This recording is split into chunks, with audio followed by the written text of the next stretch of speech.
కృష్ణానది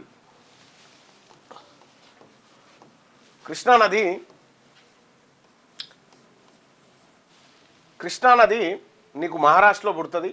మహారాష్ట్రలో పుట్టి మహారాష్ట్ర నుంచి ఆ తర్వాత కర్ణాటక, ఆ తర్వాత ఆంధ్రప్రదేశ్, తెలంగాణ, ఆ తర్వాత ఆంధ్రప్రదేశ్, ఇట్లా నాలుగు రాష్ట్రాల గుండగా ఇట్లా పోతుంది. పోయినటువంటి సందర్భంలో అసలు కృష్ణా జలాల్లో ఎవరి వాటా ఎంత? ఇప్పుడు సరే ఏపీ, అది కర్ణాటక, మహారాష్ట్ర ఈ రెండు వాటాలు ఒకసారి చూస్తే మనం కర్ణాటకకు 700 టీఎంసీలు కేటాయించింది. ఇదే బ్రిజేష్ కుమార్ ట్రిబ్యునల్. కర్ణాటకకు 700 టీఎంసీలు, మహారాష్ట్రకు 560 టీఎంసీలు, మహారాష్ట్రకు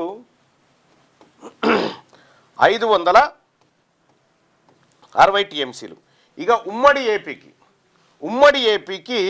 811 టీఎంసీలు.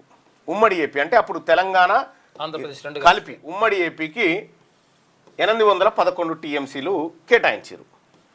ఇది కేటాయించింది. మరి ఇక్కడ ఈ ఉమ్మడి ఏపీ విడిపోయింది కదా, విడిపోయి ఏపీ సపరేట్ అయింది, తర్వాత తెలంగాణ సపరేట్ అయింది.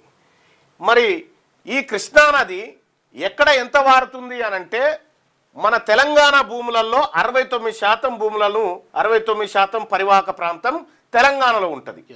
ఇక మిగతాకు సంబంధించి 31% పరివాహక ప్రాంతం ఏపీలో ఉంటుంది. అంటే ఇక్కడి నుంచే పోతుంది కృష్ణ. కానీ ఇక్కడ తెలంగాణలో ఈ 811లో 69% డివైడ్ చేస్తే ఎంత, ఎన్ని టీఎంసీలు రావాలి? 550 టీఎంసీల దాకా వస్తుంది. 550 అంతే కదా.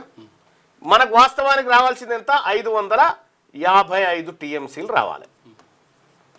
కానీ వస్తుంది ఎంత? 299 టీఎంసీ వస్తున్నాయో లేవో తెలియదు కానీ దీనికి సంతకం పెట్టొచ్చుండు కాక. ఇది ఇప్పుడు అయితే వాస్తవానికి వీళ్ళకి ఎంత రావాలా? దీంట్లో కూడా కర్ణాటక, మహారాష్ట్ర, తెలంగాణ, ఏపీ అన్ని కలిపి అంటే ఈ మూడు కలిపి 15 టీఎంసీలు తెలుగు గంగా ప్రాజెక్టు కింద మద్రాసుకి ఇవ్వాలి. తాగునీటి కోసం ఇవ్వాలి.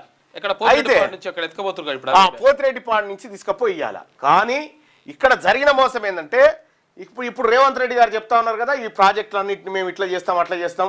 42 సంవత్సరాల కింద మొదలు పెట్టినటువంటి ఎస్ఎల్బిసి పొక్కనే ఇల్లు తవ్వలే. 14 కిలోమీటర్ల 10 కిలోమీటర్ల పొక్కనే తవ్వనటువంటి పాలమూరు పాలకులు వీళ్ళు మొత్తం ఇప్పుడు కృష్ణానదిలో అదనంగా టీఎంసీలు ఎట్లా వాడుకోవాలని, ఉన్న టీఎంసీలు వాడుకునే దిక్కు లేదు. ఇక్కడ